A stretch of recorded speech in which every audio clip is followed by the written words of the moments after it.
Kalau motivasi itu menurut saya hal yang tidak sustain ya. Tapi konsisten itu lebih sustain. Mereka itu memakai produk juga bukan hanya, saya pakai produk dengan harga mahal, kualitas bagus, tapi enggak. Tapi berdasarkan needs-nya juga. Oke. Kita bisa tahu, biasanya kita belajarnya atau menganalisanya dari kompetitor. Jadi produk apa yang biasa sering mereka pakai. Oke. Nah, dari situ kita baru bisa menyarankan, berarti ini cocok nih dengan produk yang kita punya nih. Senin sampai Minggu, jualan lagi. Semangat pagi. Selamat datang kembali di channel Wajah Sales. Tempat kita bisa berdiskusi mengenai sales and distribution. Channel ini merupakan channel yang sangat cocok untuk para pejuang tangguh, pejuang jalanan, salesman tangguh.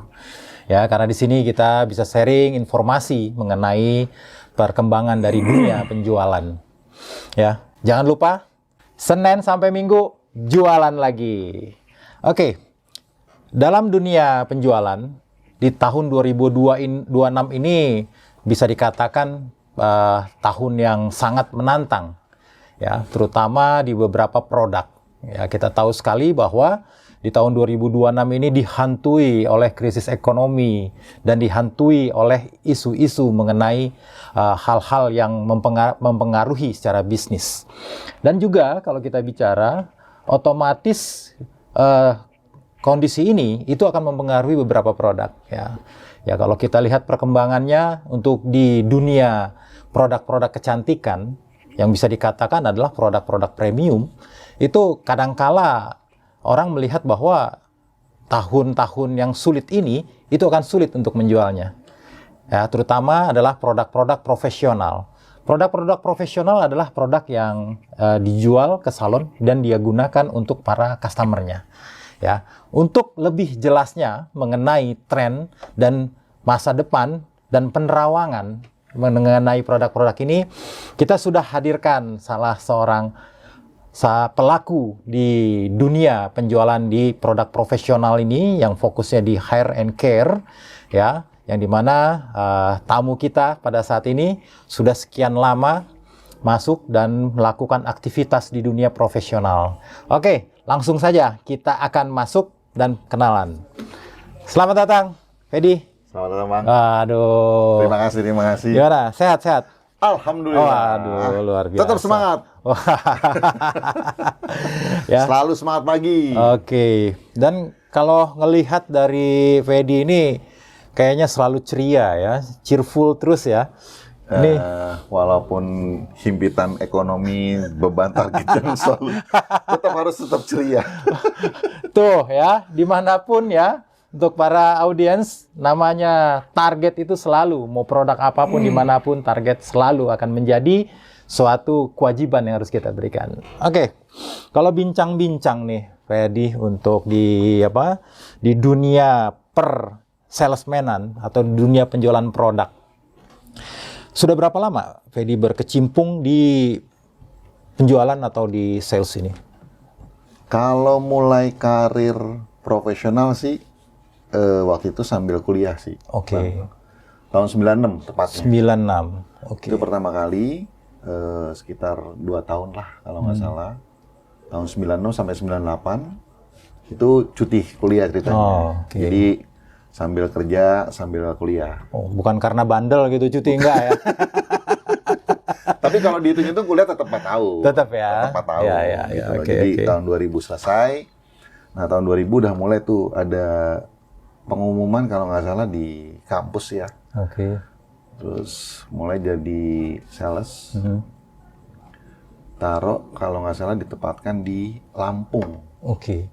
Nah, FMCG waktu itu. Oh, pada saat itu masih belum ke dunia profesional ya? Belum. Oke, masih di FMCG. Oke. Itu kurang lebih pindah-pindah tuh. Ya. Sumatera. Oke. Pontianak, Kalimantan, Sulawesi. Wah, pakai sampai Jawa tuh udah semua tuh kayaknya. Oh, oke. Nah, setelah itu baru tuh sekitar tahun 2001 kalau nggak salah. Mulai di profesional. Oh, profesional. Tadinya agak takut-takut sih. Oh, gitu. Karena gimana ya, profesional tuh ngadepin salon. Oke. Sedangkan saya tuh laki banget gitu loh. Jadi kalau dilihat dari sejarahnya sebenarnya masuk di dunia sales itu di tradisional gitu ya, Tradisional di FMCG. dulu, tradisional. Dan kalau dari sejarahnya udah melalang buana ya. Kurang lebih gitu, Bang. Udah hampir seluruh Indonesia ya. Kayaknya hampir. Udah hampir semua. Hampir. Tapi saat ini dengan posisi pegang nasional untuk di sales harusnya udah semua ya, udah dijelajahi lah. Udah. Nah, kebetulan waktu itu masuklah ke dunia profesional dan salah satu perusahaan yang memang di dunia kecantikan juga. Oke. Nah, kalau boleh sebut perusahaannya, Ya. itu kalau nggak salah Martha Tilar. Oke. Di Estrella. Jadi dia punya undernya Martha Tilar tuh punya punya perusahaan yang dimana bergerak di professional product division. Produk profesional. Dan kebetulan yang pegang itu salah satu produk Jerman. Jerman. Jadi memang dari luar sih. Dari luar ya. Nah setelah itu akhirnya ada salah satu produk yang memang sangat dominan di Indonesia.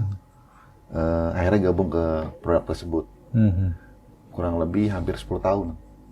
Dari pegang salon, terus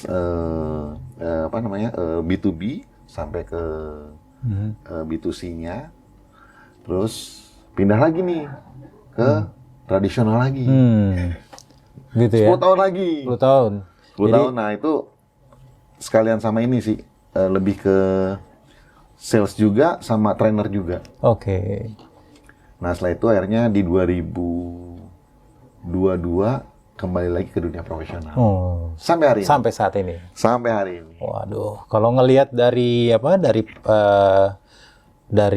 perjalanannya tuh mulai dari tradisional di FMCG, ya kemudian sempat masuk lagi ke produk salon kecantikan, ya kemudian balik lagi ke tradisional dan sekarang ke produk profesional lagi. Betul. Seperti itu. Nah, kalau ngelihat gini, apa sih yang membuat Anda tuh seperti jatuh cinta ya untuk di produk profesional hair and care ini?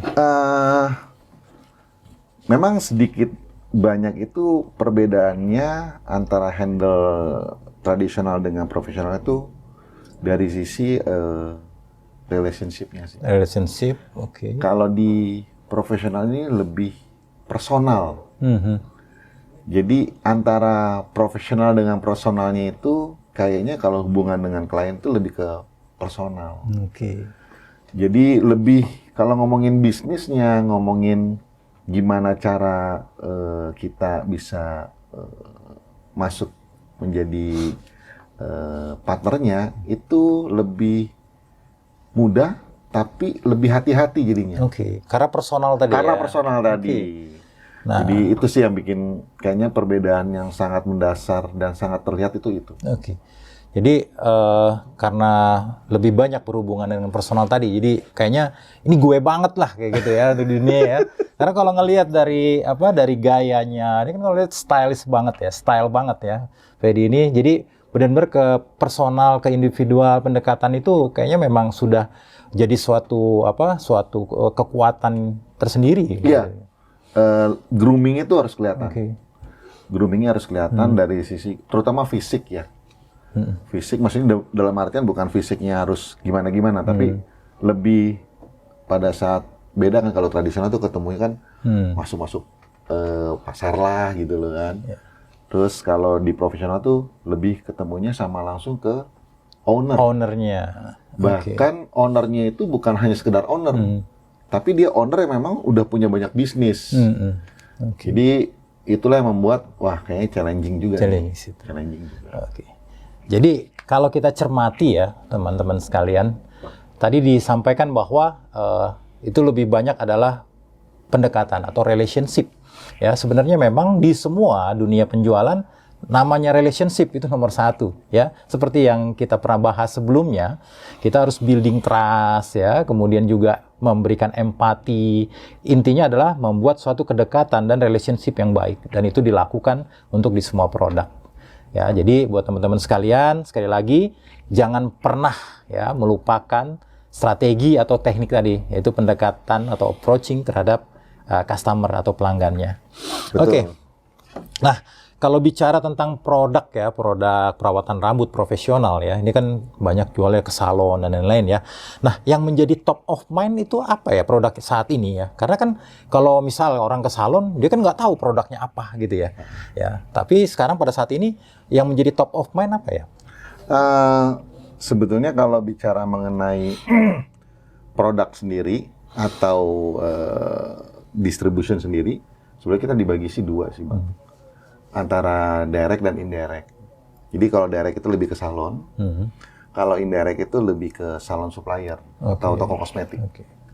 Nah, memang ini dua channel ini memang berbeda, dan di direct sendiri salon itu punya klasifikasi. Jadi ada klasifikasi A, B sampai D, dan di setiap kota kita juga melakukan mapping. Jadi kayak misalkan Jakarta nggak semuanya top of mind-nya itu adalah coloring. Tapi ternyata pada saat di mapping, itu setiap area itu punya karakteristik masing-masing. Oh, tadi disinggung mengenai coloring. Memang secara produk profesional itu juga dibagi kategorinya ya? Betul. Jadi ada coloring, ada perming, terus ada styling, ya, terus ada hair care.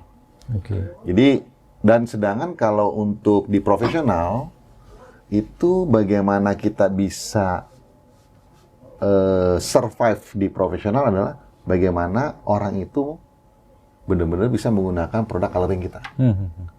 Itu yang paling penting sih. Jadi opening doors-nya itu adalah coloring. Iya. Tadi kalau disampaikan kan tadi ada kalau nggak salah ada 4 kategorinya ya. Kita bicara dari coloring ya, kemudian apa tadi perming itu bentuk ya. Ya, untuk betul. Apa ngeritingin, ngelurusin ya. Yang mau keriting-keriting, yang mau lurusin tuh pakai perming. Habis itu ada apa tadi hair care ya, treatment ya, perawatan dan styling ya. Ya mungkin yang sering digunakan itu styling ya. Kalau laki-laki biasanya banyak kan styling. Styling ya dipakai itu. Nah, saya belum dapat jawaban nih. Kalau yang top of mind itu apa ya? Produknya? Coloring ya? Coloring. Bicaranya. Nah, kalau bicara brand itu banyaknya brand dari dalam negeri atau dari luar negeri? Nah, kebetulan di Indonesia itu memang market leadernya adalah produk dari luar sih sebenarnya. Masih dari luar? Masih dari luar. Dan memang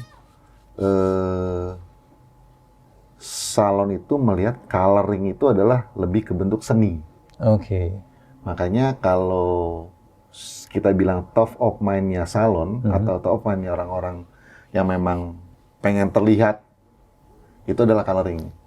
Karena secara visual kan kita bisa melihat rambutnya diwarnain. Kayak sekarang diwarnain. Betul. Tapi kan kalau di styling kan nggak ketahuan. Stylingnya bisa apapun atau treatment bisa apapun. Tapi kalau coloring itu lebih ke personality-nya kelihatan. Lebih ke situ sih. Nah, secara brandnya itu sendiri sebenarnya dari brand dalam negeri, apakah pernah ada yang jadi top of mind? Sekitar 5 atau 6 tahun lalu sih ada. Tapi dia lebih kuat ke perming sih. Perming. Terutama pelurusan. Dan pada saat ini? Tapi sampai, jadi kalau yang sustain itu color. Karena color ini tadi seperti saya bilang, salon itu lebih suka sesuatu yang artistik ya. Dan jiwa seni itu kelihatan. Jadi kalau misalkan warna itu kan ada sesuatu yang memang mereka dapat pengakuan lah. Karena kelihatan ya. Karena kelihatan. Karena kan ada mungkin atasnya merah, bawahnya putih atau gimana. Nah, itu kan butuh teknik. Tapi kalau sekedar pelurusan ya udah lurus. Atau keriting ya udah keriting. Nah, kalau dari secara produk-produk itu, kalau dilihat kan banyaknya produk-produk yang high end ya, atau dia lebih premium yang banyak beredar seperti itu ya. Betul. Ya kan? Ini gimana caranya? Kan kalau nggak salah juga handlingnya juga produk premium kan. Betul. Sedangkan kalau kita bicara kalau di Indonesia, waduh, yang penting harganya murah gitu kan. Karena mereka ngelihat quality. Betul. Ya, tadi bicara tentang coloring, yang penting produknya berwarna. Betul. Tapi sekarang menurut Fedi sendiri, bagaimana memposisikan produk-produk high end atau premium tadi supaya bisa tetap eksis di masyarakat. Sedangkan pasti bicara harga pasti kan tinggi. Betul. Jadi kalau bicara mengenai coloring, mungkin sedikit flashback COVID kemarin ya. Jadi COVID kemarin tuh orang-orang kan nggak boleh kemana-mana tuh ya. Terus yang rambutnya diwarnain, akhirnya pengen diwarnain. Mereka mencoba akhirnya beli produk bukan profesional tapi lebih ke consumer. Oke. Dan akhirnya mereka tidak melihat sesuatu yang memang resultnya. Nah ini yang membuat kenapa kita sampai hari ini produk high end itu masih tetap sustain, bertahan. Satu, yang pertama adalah yang pasti edukasi, Bang. Oh, edukasi ya. Edukasi itu adalah frontlinernya kita. Oke.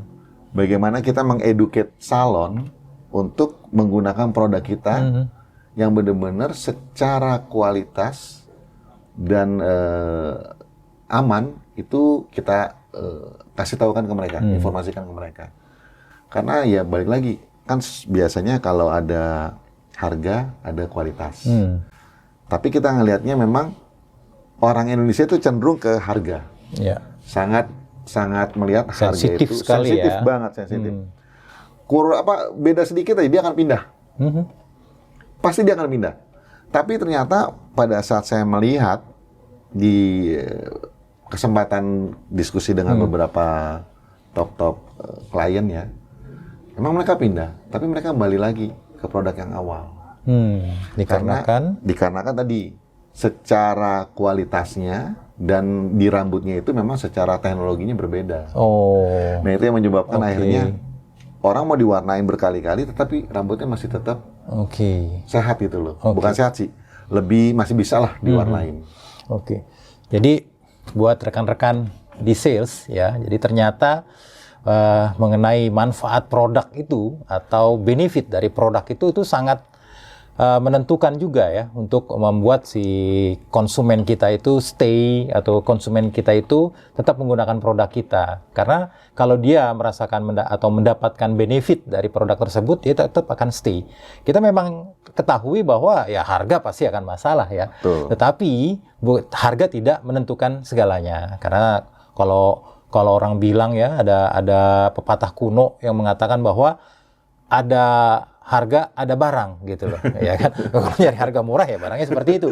Ya mungkin kalau bisa dikatakan untuk di rambut itu mungkin kalau dia yang premium dia sekalian dengan perawatannya, jadi mungkin rambutnya tidak cepat rusak atau seperti apa ya.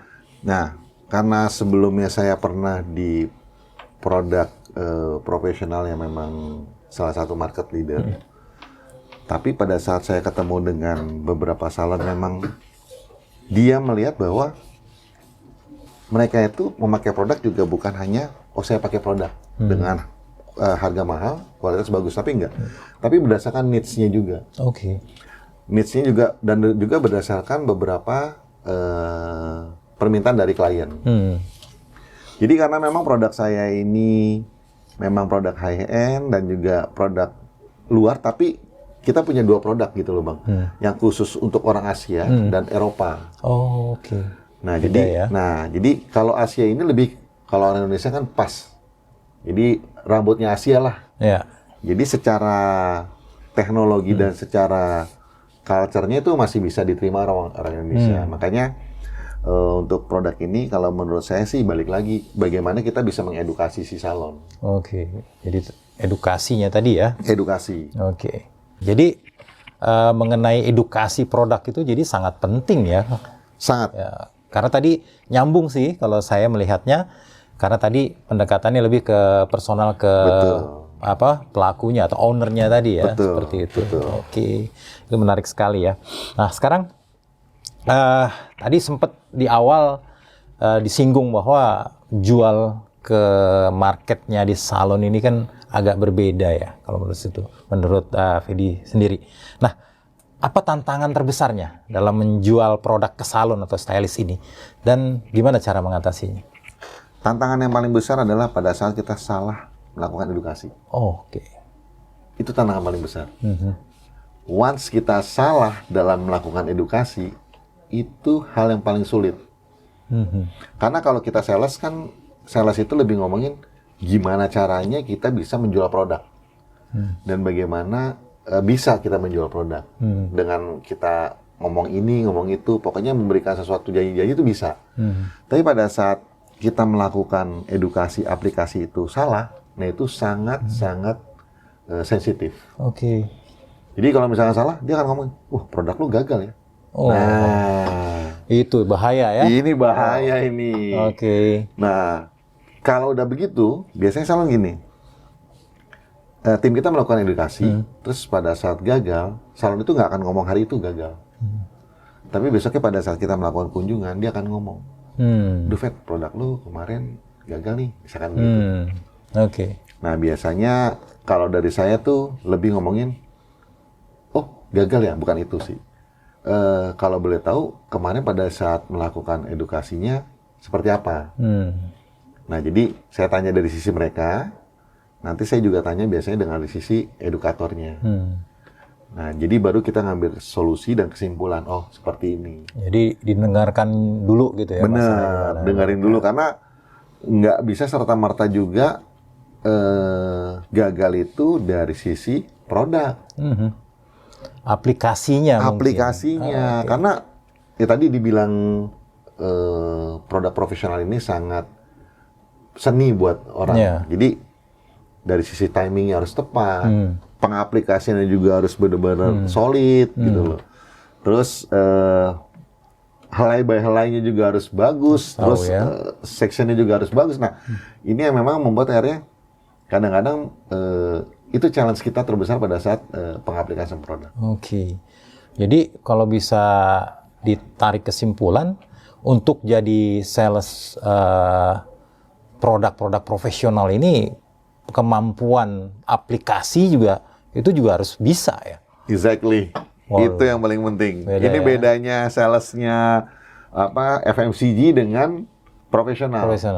Kalau profesional itu bukan hanya selling skill, tapi secara product knowledge itu udah harus di luar kepala tuh.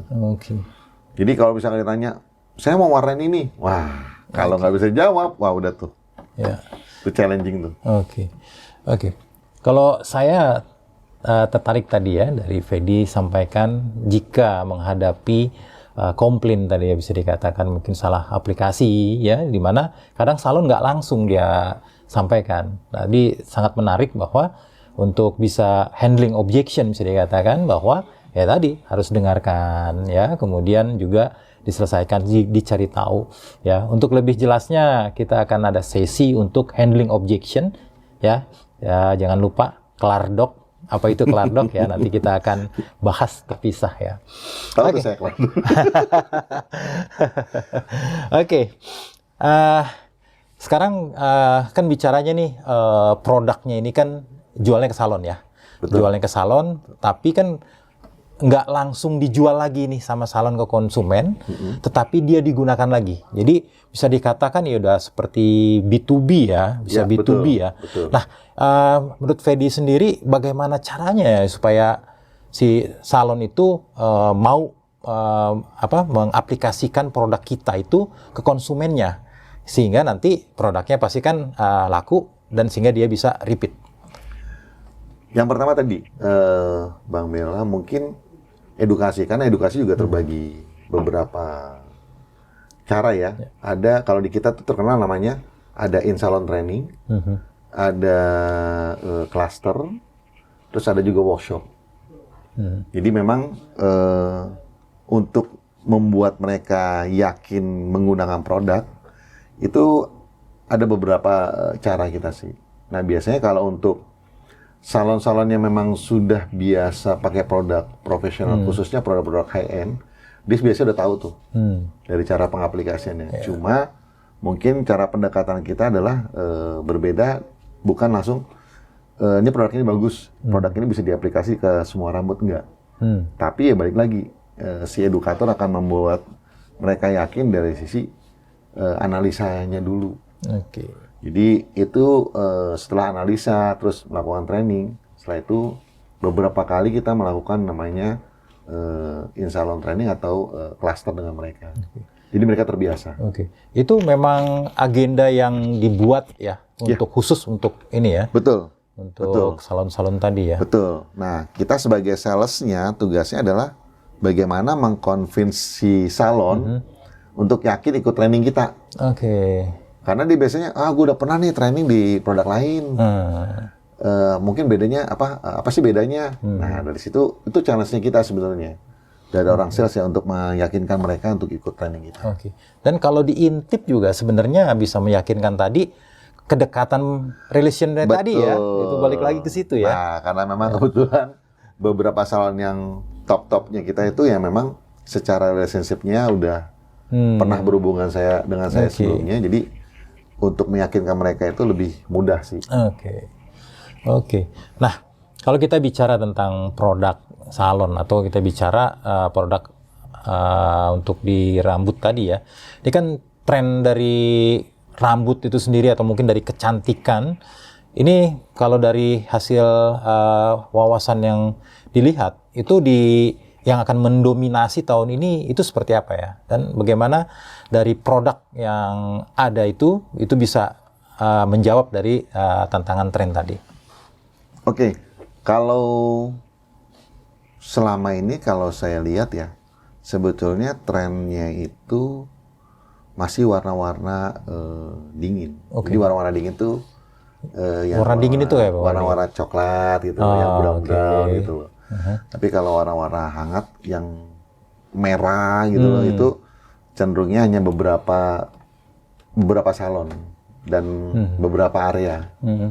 Jadi kalau misalkan melihat trennya sih, so far sih warna-warna brown itu masih mendominasi di tahun ini.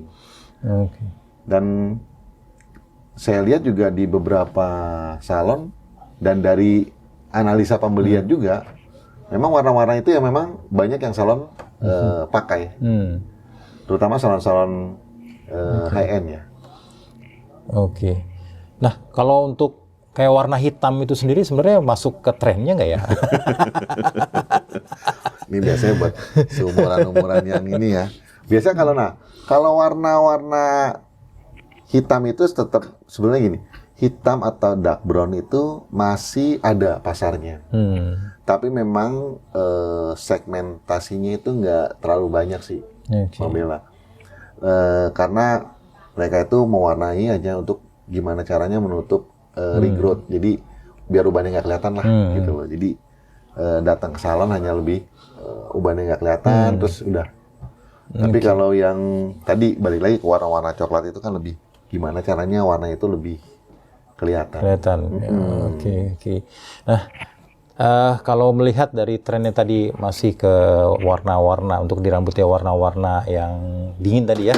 Nah, untuk di produk yang dari Fedi Handler juga sudah menyiapkan itu ya? Udah. Sudah. Makanya tadi kita punya dua produk nih. Produk Asia sama produk Eropa. Nah, kebetulan dua-duanya produk ini kalau di levelingnya di internasional cukup dikenal. Jadi kalau produk Asianya cukup mewakili untuk di Indonesia. Kalau produk Eropanya juga cukup mewakili di Indonesia. Ya. Dan tadi kita juga sempat diinformasikan bahwa pandemi itu juga jadi berpengaruh ya terhadap penjualan produknya ya. Nah, apakah ada perubahan dari perilaku dari konsumen salon yang paling terasa tuh setelah pandemi, selama pandemi dan setelah pandemi? Misalnya, jadi dia kan tadi dikatakan bahwa orang justru ketika pandemi malah jadi pengen ngecat rambutnya, kan seperti itu. Betul. Ya. Jadi tren agak ya di luar pemikiran sih. Ternyata pada saat mereka di rumah aja tuh, karena rambutnya sudah regrowth, udah tumbuh, jadi warnanya kan jadi berubah. Nah, mereka ngecat sendiri. Dan akhirnya setelah pandemi mereka datang ke salon untuk bagaimana memperbaiki rambut mereka. Nah, kalau dilihat secara di salon ya, kalau saya perhatiin, ya balik lagi si customernya itu, dia tuh lebih, oh gue pernah warna ini, pengen warna ini dong, harusnya gue bisa nih gitu loh. Nah itu yang pengetahuan itu yang harus kita terangin lagi sih, karena beberapa salon itu yang mereka datang ke kliennya salon itu beberapa datang itu ya, mereka mau memperbaiki rambutnya, tapi sebetulnya posisinya adalah ini rambutnya sebenarnya harus di treatment dulu lah. Jadi ada prosesnya gitu. Ya, karena banyak juga konsumen sebenarnya juga nggak tahu itu ya. Pokoknya dicet-cet aja. Betul. Gitu ya. Padahal kalau ngecat rambut itu sebenarnya kan bahan kimia. Betul. Nah, kalau udah bahan kimia otomatis harus ada tadi treatmentnya tadi. Betul. Makanya kalau salon itu dia ada klien, dia tuh nggak langsung saya mau ngecat rambut ini, enggak. Dia analisa dulu, dipegang dulu rambutnya. Oh, rambutnya ini udah rusak nih, harus di treatment dulu, atau oh kalau misalkan mau dicat harus ini ya, harus begini, harus begini. Nah, si salon itu jadi kayak dokter. Oke. Jadi dia memberikan suatu masukan lah ke kliennya. Oh kamu kalau misalkan mau diwarnain ini hasilnya nggak begini karena level rambut kamu di sini gitu. Jadi seperti itu. Jadi peran dari hairdressernya itu juga sangat penting ya. Sangat penting. Nah, kalau melihat dari situ kan sebenarnya ada potensi untuk melakukan penjualan melalui hairdresser ya. Betul. Nah, itu dari tim sales sendiri itu mencermati itu nggak ya? Iya, betul. Oke. Makanya tadi dunia profesional ini ketemu owner, ketemu hairdresser yang memang kalau dibilang owner, ya dia salah satu orang yang mempunyai keahlian. Jadi biasanya kita sering kalinya kita justru malah ketemu hairdresser. Nah, balik lagi kalau kita ini kan sales ya, bisa menjual. Tapi secara knowledge sebetulnya kita tahu. Nah, biasanya kita diskusi sama mereka. Lebih, Kak, needs-nya apa sih? Oh, biasanya pakai warnanya apa? Jadi seperti itu, tanya jawab yang dimana akhirnya kita bisa menentukan needs-nya mereka. Oh, Fat, gue kalau mau pakai produk lo sebetulnya, gue pernah pakai produk lo atau gue pernah tahu produk lo. Cuman gue nggak tahu apakah gue bisa pakainya. Nah, disitulah baru kita jelaskan. Okay. Biasanya kalau kita itu nggak langsung closing selling. Biasanya kita menunjukkan ya tadi training ya bisa in-salon training, bisa cluster atau bisa workshop. Oke. Nah, melihat potensi tadi, ada nggak yang dilakukan gitu untuk bukan hanya mengedukasi tapi merangsang dari hairdresser itu benar-benar mau jual produk kita gitu? Ada, pasti ada. Biasanya kita balik lagi. Kita bisa tahu, biasanya kita belajarnya atau menganalisanya dari kompetitor. Jadi produk apa yang biasa sering mereka pakai. Oke. Nah dari situ kita baru bisa menyarankan, oh berarti ini cocok nih dengan produk yang kita punya nih. Oke. Dan bagaimana kita meyakinkannya adalah, biasanya kita juga, tim sales itu punya nih katalog produk. Yang mana nih hasilnya seperti ini, terus karena sekarang zamannya media sosial, lebih gampang kita bisa memberikan beberapa hal yang memang salon lain sudah lakukan. Nah, salah satunya mah salon lain ada yang udah pernah pakai. Oh, ini hasilnya.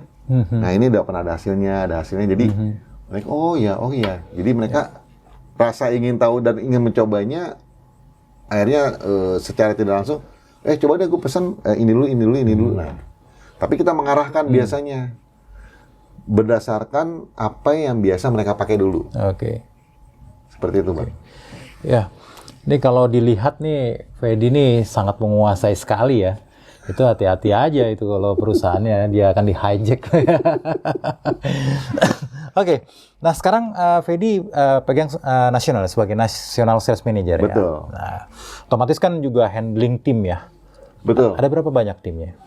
Kalau tim kita nggak banyak sih ya, Bang. Karena memang kita beda dengan produk lain. Kita sekarang dihandle lebih ke satu perusahaan distributor yang memang secara produknya dia itu mumpuni. Dan secara bisnisnya juga bukan hanya di profesional, tapi di fragrance juga. Nah, kalau tim sendiri saya itu baru punya sekitar total ya, plus sama agen kurang lebih 15 orang. 15 orang, dan secara market share-nya belum besar sih. Karena untuk produk yang Asia ini kita kurang lebih udah pegang 13 tahun di Indonesia. Untuk produk Eropanya ini kurang lebih 4 tahun. Oke. Jadi tadi ada total sekitar 15. Kurang lebih 15 orangan ya. Nah, bagaimana caranya nih? Kan masing-masing 15 orang kan punya gaya style dan masing-masing punya ini sendiri ya. Dan tetap walau bagaimanapun, kalau namanya orang sales kan harus nyampe target. Betul. Nah, gimana caranya Fedi untuk memotivasi nih? Karena kan pasti target itu kadang nyampe, kadang enggak, atau kadang sulit dan lain-lain. Nah, apa yang dilakukan untuk bisa memotivasi timnya supaya mereka bisa mencapai target? Kalau motivasi itu menurut saya hal yang tidak sustain ya. Tapi konsisten itu lebih sustain. Nah, gimana caranya adalah saya minta tim saya konsisten dan fokus sebenarnya. Yang pertama, bukan untuk lebih ke selling sebenarnya. Tapi bagaimana mereka melakukan visitnya. Visit. Kenapa? Karena tadi dari visit itu kita bisa membuild relationship. Karena itu yang saya pakai juga gitu loh. Jadi beberapa kali tuh saya visit memang salonnya nggak banyak, tapi saya berusaha untuk bisa mendapatkan chemistry, untuk bisa bekerja sama dengan mereka. Nah itu juga saya minta sama teman-teman tim sales khususnya profesional, karena profesional beda banget. Jadi visitnya juga benar-benar sesuai. Terus kita juga melakukan mapping ya. Mappingnya itu berdasarkan potensi. Karena memang tim kita nggak banyak. Jadi saya membaginya bagaimana tim saya yang nggak banyak ini, tapi lebih fokus. Jadi saya langsung bikin mapping. Yang dimana kita tempatkan tim ini di area-area yang memang salonnya tuh secara potensi bagus. Ya. Ini menarik nih ya. Jadi disampaikan bahwa untuk nyampe target, malah kita tarik belakang itu apa? Memastikan visit atau kunjungan. Ya, kalau masih ingat, waiting tresno jalaran soko kulino. Ya, kalau bilang itu apa? Cinta itu akan tumbuh kalau sering ketemu. Nah, termasuk juga dengan salesman. Bagaimana dia bisa menimbulkan cinta ya dari pemilik salon tadi atau owner tadi ya. Cinta bukan kita bicara Romeo and Juliet balik lagi, tapi benar-benar dia ada klik. Karena tadi juga disampaikan bahwa relationship itu sangat penting. Oleh karena itu ya tadi kunjungan fisik atau visit langsung itu sangat penting. Ya, buat teman-teman sekalian di dunia penjualan ya, jangan terjebak dengan kemajuan teknologi ya. Bisa WhatsApp, bisa telepon, cold call ya, untuk dapat PO, karena bukan itu yang utama ya untuk jangka panjangnya, tapi yang harus dikejar adalah bagaimana bisa membangun relationship atau membina hubungan baik dengan para pemilik toko atau dalam hal ini adalah salon ya. Itu menarik sekali ya. Nah, kalau tadi kan udah dikatakan hubungan baik ya dan lain-lain. Nah, kalau secara detailnya, langkah-langkah apa yang dilakukan untuk bisa membina hubungan baik dengan para customer-nya yang dilakukan oleh Fedi dan tim? Semua tim sales kita itu diwajibkan untuk mengerti product knowledge. Itu yang pertama. Yang kedua, mereka bisa tahu bagaimana kebutuhan salonnya. Jadi salon itu kadang-kadang ada yang butuh produk, ada yang butuh promo. Ternyata ada juga yang butuh edukasi. Nah, teman-teman itu harus bisa membaca bagaimana salon itu meminta sesuatu ke kita. Karena kadang-kadang dia, oke, gue nggak bisa pakai produk lo. Nah, dari situ kan udah tahu. Oh, kalau dia nggak bisa pakai produk, berarti gue harus lebih fokus ke edukasi sebenarnya. Oh, gue pernah tahu nih produk lu dan gue pernah pakai, hasilnya cukup bagus. Nah, kalau udah begitu udah langsung tuh biasanya closing dong harusnya. Nah, jadi terus kalau misalkan gue pernah pakai produk lu, ternyata hasilnya nggak bagus, nah itu edukasi lagi. Jadi semuanya itu sebenarnya tergantung bagaimana kita bisa tahu needs-nya si salon. tadi ya. Terutama hairdresser ya. Ya. Karena kalau hairdressernya udah oke, kesananya oke. Bahkan ownernya itu pun akan oke. Oke. Tapi kalau ownernya oke, belum tentu hairdressernya oke. Oh. Ini agak challenging juga nih. Iya. Oke. Dan ini dengan di sesi sebelumnya kita juga bicara tentang produk cafe ya. Ini agak mirip-mirip ya, karena harus bisa mengikuti kebutuhan ya, needs-nya ya. Kalau secara teorinya mungkin kita harus ada untuk mereka. Atau kalau Bon Jovi bilang, I'll be there for you. Ya, intinya adalah dengan customer atau pelanggan kita tadi ya, benar-benar kita ada buat mereka. Kita benar-benar serving buat mereka. Karena itulah yang menjaga hubungannya menjadi jangka panjang. Jadi bukan hanya transaksional. Ya, balik lagi ya. Kalau bicara tentang penjualan, kita mengandalkan dengan harga murah dan lain-lain, ya itu hanya transaksional, bukan untuk jangka panjang. Dan tadi dijabarkan itu luar biasa sekali, bahwa hubungan jangka panjang itu ya sangat penting untuk kedepannya. Ya, karena sekali lagi persaingan itu selalu terjadi gitu ya. Nih, senang nih bisa ngobrol kayak begini nih, Fedi ya. Ya, kalau bicara tadi kita udah bicara target, bicara tim dan lain-lain, dan juga bicara tentang salon itu sendiri yang harus kita approach ya, yang harus kita bina relationship-nya. Betul. Ya, tapi kan balik lagi kita kan jualan nih. Kan ada juga nih salon yang pencapaiannya rendah atau penjualannya rendah atau mungkin turun atau nggak nyampe target atau ya intinya adalah performance-nya kurang baik lah. Nah, strategi apa yang Anda terapkan untuk membantu mereka? Selama ini sih kalau saya menganalisa dengan kondisi yang sekarang ya, mungkin ada beberapa salon yang turun. Tapi saya biasanya ngebagi lagi nih, Bang. Biasanya turunnya itu turun dari mana? Biasanya saya analisa. Kan tadi ada 4 ya, coloring, perming, hair care, sama styling. Nah, biasanya mendominasi tuh kontribusi paling besar tuh masih coloring lah, sama hair care. Nah, biasanya saya akan melihat, oh turunnya di mana nih.